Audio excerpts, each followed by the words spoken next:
Class जी। तो अब हम आगे हैं कीवर्ड्स और आइडेंटिफायर्स हम लोगों ने देखे हैं। इसके बाद हम लोगों ने अब डाटा टाइप्स की तरफ जाना है। डाटा टाइप कोई भी हम वेरिएबल बनाते हैं उसकी डाटा टाइप होती है।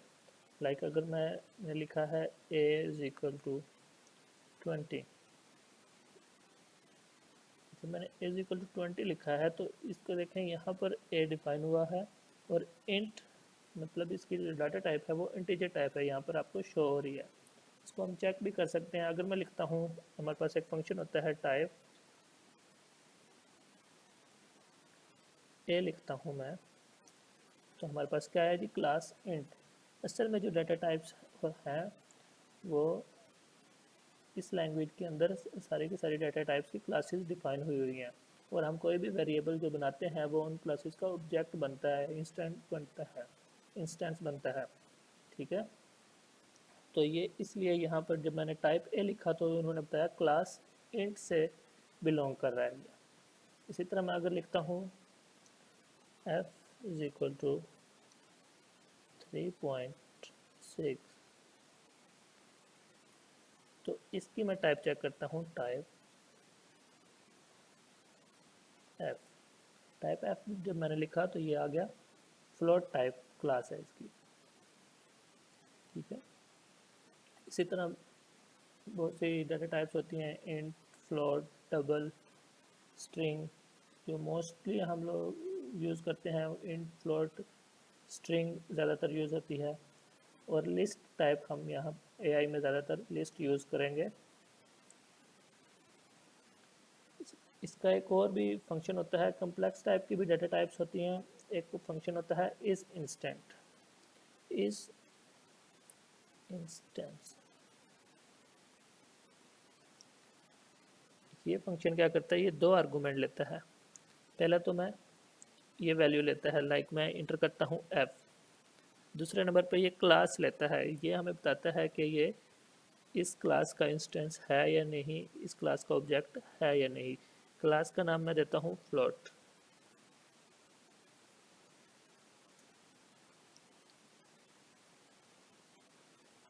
सॉरी, इस इंस्टेंस लिखना था, इंस्टेंस की स्पेल गलत हो गए, इस instance f comma float.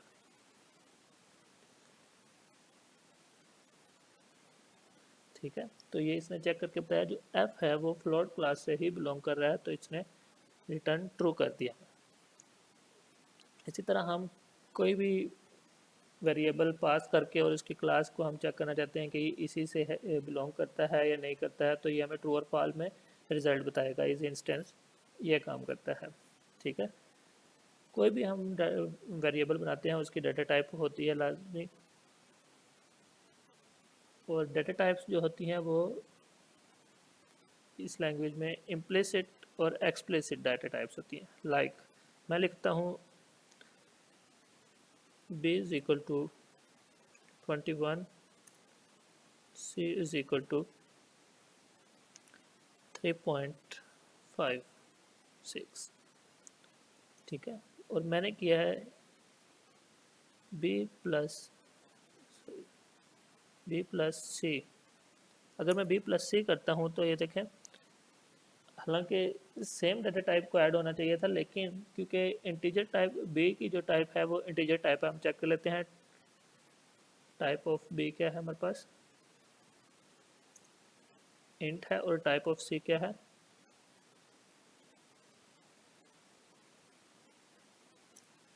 Type of सी हमारे पास फ्लोट है।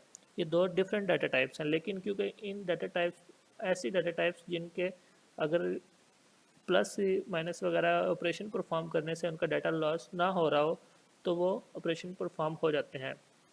ठीक है, लेकिन ऐसी डाटा टाइप जिनमें डाटा लॉस होने के चांसेस होते हैं तो वो ऑपरेशन परफॉर्म नहीं होते। अब देखें बी और सी को इन्होंने यहाँ पर प्लस हो गए हैं बी और सी, तो रिज़ल्ट का है 24.56, क्योंकि हमारा जो रिज़ल्ट था 24.56 आता था, डाटा लॉस होने के चांसेस नहीं थे, तो इसने फ्लोट टाइप में रिज़ल्ट हमें दे दिया है। ठीक है, लेकिन अगर हम किसी लाइक मैं कहता हूँ कि स्ट्रिंग कोई वैल्यू रखता हूँ s इज इक्वल टू 4, जब मैं सिंगल कोट्स या डबल कोट्स में कोई भी वैल्यू लिखता हूँ, बेशक वो इंटीजर टाइप वैल्यू ही हो, तो वो स्ट्रिंग टाइप वैल्यू होती है। ठीक है, इसकी मैं टाइप भी चेक कर लेता हूँ, टाइप ऑफ एस, तो ये देखें str टाइप है इसकी। अब मैं अगर करता हूँ b, क्योंकि b हमारे पास इंटीजर टाइप है और s जो है हमारे पास वो स्ट्रिंग टाइप वैल्यू है। b प्लस से अगर मैं करता हूँ b प्लस s करता हूँ, तो हमें हमारे पास एरर आ गया। वो कहते हैं जी आप जो है ना अनएक्सपेक्टेड ऑपरेंट है, स्ट्रिंग को इंट के साथ ऐड नहीं कर सकते। तो इसके लिए हम क्या कर सकते हैं, मैं कहता हूँ b प्लस इंट s। अब जब मैंने ये किया b प्लस इंट s, तो इसको मैंने क्या किया, पहले तो जो स्ट्रिंग टाइप वैल्यू थी उसको मैंने इंटीजर में कन्वर्ट किया। ठीक है, और फिर जो इंटीजर टाइप हमारे पास b वैल्यू थी उसमें ऐड कर दिया। ये जो है ये हमारे पास टाइप कास्टिंग होती है, जो हम लोगों ने यहाँ पे इंट यूज़ किया है, ये टाइप कास्टिंग होती है और ये एक्सप्लिसिट डाटा टाइप्स होती हैं। ठीक है, एक्सप्लिसिट। और जो हमने ऊपर ऐड किया था इम्प्लिसिट, इम्प्लिसिट में क्या होता है, अगर डाटा लॉस नहीं हो रहा होता तो वो खुद से ही फंक्शनैलिटी परफॉर्म करके हमें रिजल्ट प्रोवाइड कर देता है। इसी तरह हम ये नहीं कि इंटीजर में ही हर चीज़ को कन्वर्ट कर सकते हैं। अब हम देखते हैं जी बी जो हमारे पास है वो इंटीजर टाइप वैल्यू है, उसको अगर हम स्ट्रिंग में कन्वर्ट करना चाहें,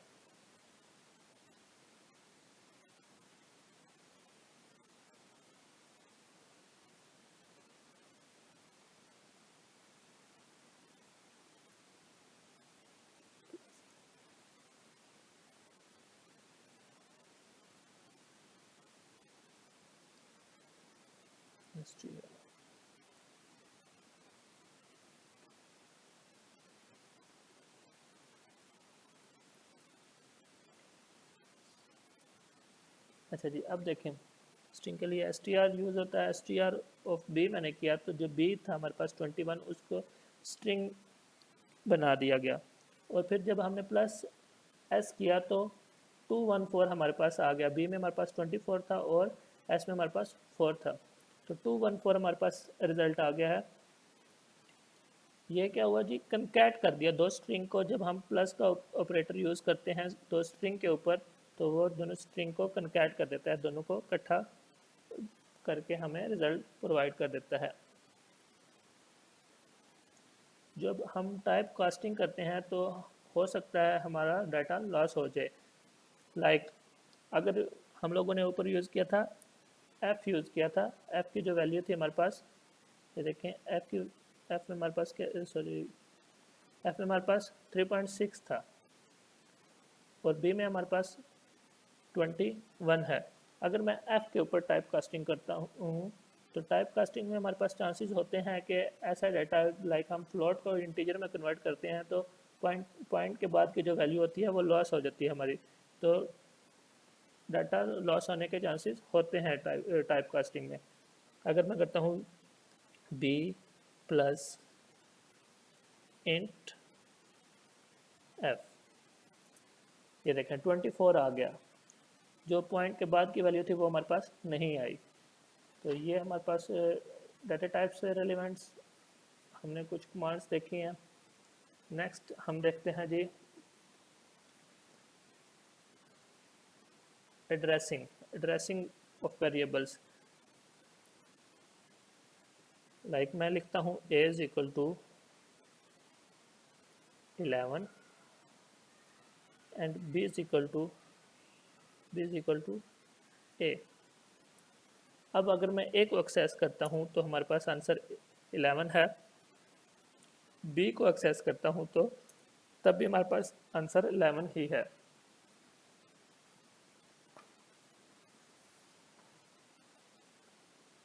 लेकिन अगर मैं ए की आईडी चेक करता हूँ, आईडी के हमारे पास आईडी जो है वो लोकेशन का एड्रेस आता है आईडी के फंक्शन से, आईडी ऑफ ए मैं करता हूँ तो हमारे पास ये इसका एक एड्रेस आ गया।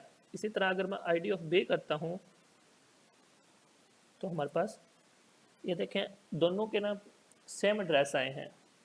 हालांकि हमने दो अलग अलग वेरिएबल्स बनाए हैं, लेकिन क्योंकि हमने सेम उसको पॉइंट किया है तो इसलिए उसने उसे वही एड्रेस, एक ही चीज़ के दो नाम रख लिए गए हैं। इसको कहते हैं एड्रेसिंग ऑफ वेरिएबल्स। ठीक है, अगर मैं चेंजिंग परफॉर्म करता हूँ, लाइक मैं बी की वैल्यू कर देता हूँ, ए की वैल्यू कर देता हूँ ए इज इक्वल टू, पहले हमारे पास 11 थी, मैं 15 कर देता हूँ। अब मैं बी को एक्सेस करता हूँ, बी इज इक्वल टू 11 ही, बी में हमारे पास चेंजिंग परफॉर्म नहीं हुई। इसी तरह अगर मैं बी की वैल्यू कर देता हूँ बी इज इक्वल टू 12, तो और ए की वैल्यू मैं चेक करता हूँ तो ए की वैल्यू हमारे पास चेंज नहीं हुई, लेकिन दोनों के एड्रेसेस हमारे पास सेम शो हो रहे थे। ठीक है, जब हमने दोबारा से वैल्यूज़ असाइन की इनकी तो इनके फिर क्योंकि सेम वैल्यूज़ नहीं थी तो हमारे पास वैल्यूज़ चेंज हो गया। इसी तरह से हम इनकी टाइप्स वगैरह चेक कर सकते हैं, आईडी चेक कर सकते हैं, डाटा पार्सिंग कर सकते हैं। अब तक जो हम लोगों ने लैब में कवर किया है, ये हमारे वीक 1 की लैब थी। एक एक टॉपिक रह गया हमारा कमेंट्स का। कमेंट के लिए हम लोग यूज़ करते हैं, सिंगल लाइन कमेंट के लिए हम हैश का सिंबल यूज़ करते हैं, और मल्टीपल लाइंस के लिए हम लोग ट्रिपल कोट्स स्टार्ट में, ट्रिपल कोट्स एंड में यूज़ करते हैं लाइंस के। जब हम यहाँ पर काम करेंगे फाइल के अंदर, कंसोल के बाहर जाके पाइथन के पे काम करेंगे तो तब हम कमेंट्स वगैरह यूज़ करेंगे। इंशाल्लाह नेक्स्ट वीक में आप लोगों को अच्छे से इस चीज़ की समझ आ जाएगी। इसकी प्रैक्टिस कीजिएगा, अपना ख्याल रखिएगा। अल्लाह हाफिज़।